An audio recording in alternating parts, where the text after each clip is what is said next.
Welcome back to the Bed Slinga channel, where we keep those beds slinging and ideas printing. Like and subscribe to join the Bed Slinga crew. Today, we're diving into my honest review of the Anykubic Kobra 2 Max after using it for 4 months. If you're considering this printer or just curious about its performance, stick around. You won't want to miss this. Let's start with a quick story, because I've noticed many of us begin our 3D printing adventure the same way. I started with the legendary tank, the tried and true Creality Ender 3v2. Now this video, and this channel, will never say a negative word about that 3D printer. It's an incredible starter printer that really teaches you the basics of 3D printing. But, like so many others, after mastering the Ender, I began to crave more. Better print quality, faster speeds, and as a cosplay fanatic, a bigger build plate for those ambitious projects. That's when the search began for my next upgrade. It all boiled down to 2 printers, the Anykubic Kobra 2 Max and the Elegoo Neptune 4 Max. After doing tons of research, reading reviews, and watching endless videos, it was clear that both printers had strong fans and critics. They also shared a common reputation, the infamous blob of death issue that every experienced 3D printer user fears. In the end, after careful consideration, I decided to go with the Anykubic Kobra 2 Max, and I have to say, it was one of the best decisions I've made in my 3D printing journey. To add a twist, I purposely bought it refurbished. Why? Because I knew I'd be upgrading and tinkering with parts, all for your entertainment and education. Plus, let's not forget the sweet discount that came with it. The shipping speed and quality were great. It arrived fast and without any damage, which is always a relief. Once it was here, the unboxing and setup were fairly easy. I believe that as long as you're fairly handy or know the basics of 3D printers, I would definitely recommend going for a refurbished model. The only issue I encountered, which was absolutely not a performance issue but purely cosmetic, was a scratch on the PEI plate. I've run so many spools of filament on this printer since then, and I can say with absolute certainty that when the inevitable print fails happen, they're not because of those scratches. And honestly, the second I start to believe those scratches might become a problem, I'll just replace the plate. It's as simple as that. Initial setup was incredibly easy with the Anykubic app and Anykubic Next Slicer. Now I could definitely go down the rabbit hole about having your printers on the cloud, homing into China. No system is safe. But here's the thing. I'm not, and let me make this clear, printing firearms or ghost guns. And I'm absolutely not printing Glock switches.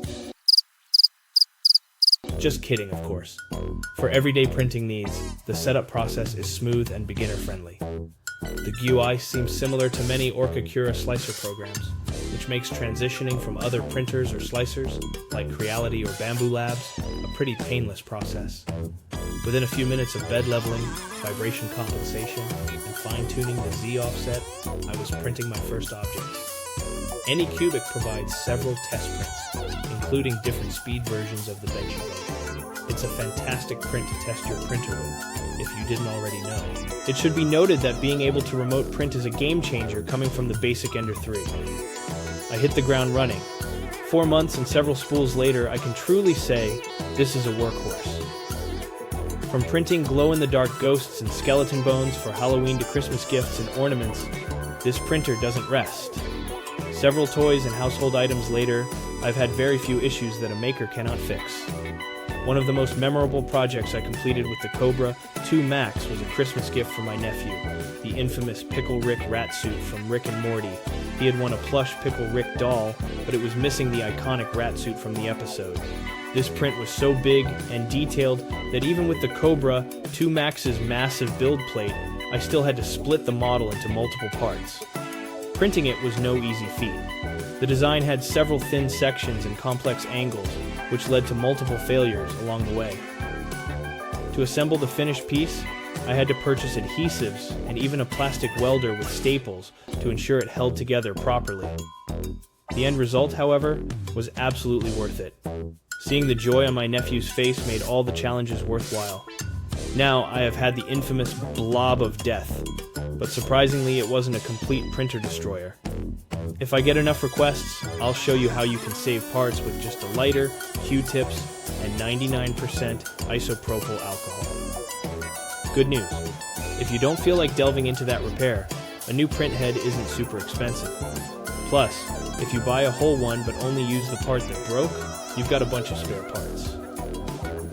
What I would say is, go ahead and buy extra nozzles and Bowden tubing. I'll provide links in the description for my recommended nozzles and Capricorn Bowden tubes to make it easier for you.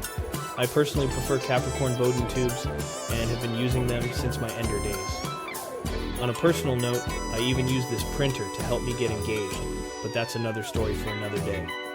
Hint: when your fiancé is a control freak, try making a build-your-own ring kit.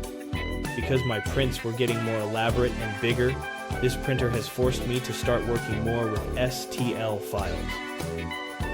When Tinkercad started showing its limitations, I began exploring more advanced programs like Fusion 360 and Blender. As of this video, I'd say Blender is my go-to. I'm more into cosplay than production, and for organic objects, I feel Blender is preferable over Fusion. Now, the second I get into a printer farm, I'll definitely double back to Fusion. Now let's get into a pros and cons list, so you can make a good informed decision. Pros. Fairly cheap. The Anykubic Kobra 2 Max is an affordable option for those seeking a large format 3D printer. Additionally, spare parts and upgrades are inexpensive, making maintenance and customization budget-friendly. Fast. Equipped with a system running its version of Clipper, the Kobra 2 Max offers impressive speed. It features built-in speed settings, allowing you to choose between standard 300 mm per second and maximum 500 mm per second printing speeds. Moreover, the Slicer program provides the flexibility to tweak options, enabling you to fine-tune printing parameters to suit your specific needs. Large. The build plate is massive, great for helmets and body armor. The Anykubic Kobra 2 Max boasts a substantial build volume of 420 by 420 by 500 millimeters, 16.5 by 19.7 inches, providing ample space for large projects. Cons. Parts and filament compatibility. I've had to replace several malfunctioning parts, which can be frustrating. However, not all these issues may be the printer's fault. Some could be due to human error, or the fact that I've run many different off-brand filaments through it. While the printer performs well overall, these factors can sometimes contribute to maintenance challenges. Environment. I live in sunny South Florida, and keep my printer on the floor in the garage, which comes with its challenges. Since the Kobra 2 Max is an open-frame printer without an enclosure, the external environment plays a big role in the print quality. High humidity and temperature fluctuations here can really affect filament consistency and adhesion. This setup might not be ideal for everyone, especially if you're dealing with similar environmental conditions. Size challenges. It's so big I had to place it on the floor. Initially, I used a sturdy all-metal industrial table, but the vibration was too much. Like many other Kobra 2 Max users, you'll likely end up bolting it down or putting it on the floor. You'll understand during vibration calibration. Filament handling. Changing filament, especially during runouts and breaks, isn't easy. This difficulty influenced my decision to purchase the Anykubic Kobra 3 combo. I picked it up with a random color PLA high-speed 10-pack during Anykubic's Black Friday sale. Videos on those items are coming soon. Overall, I would absolutely recommend the Anykubic Kobra 2 Max, even a refurbished one, if you're a little bit handy, a DIYer, have previous 3D printing experience, or are looking for a massive build plate at a very affordable price. Now, there are definitely higher quality printers out there like the Bamboo Labs or Prusa models, but for the money, and if you're willing to fine-tune this printer, you'll find your finished products to be really comparable. I will also post a tool recommendation. It's not strictly necessary because even the refurbished printers came with a basic tool kit, but it definitely makes setup easier. Stay tuned for more details on the tools I recommend to take your 3D printing experience to the next level. Thanks for taking the time to watch this video. Don't forget to like and subscribe to continue our journey together. Look for my unboxing video of the Kobra 3 combo and my initial review coming soon.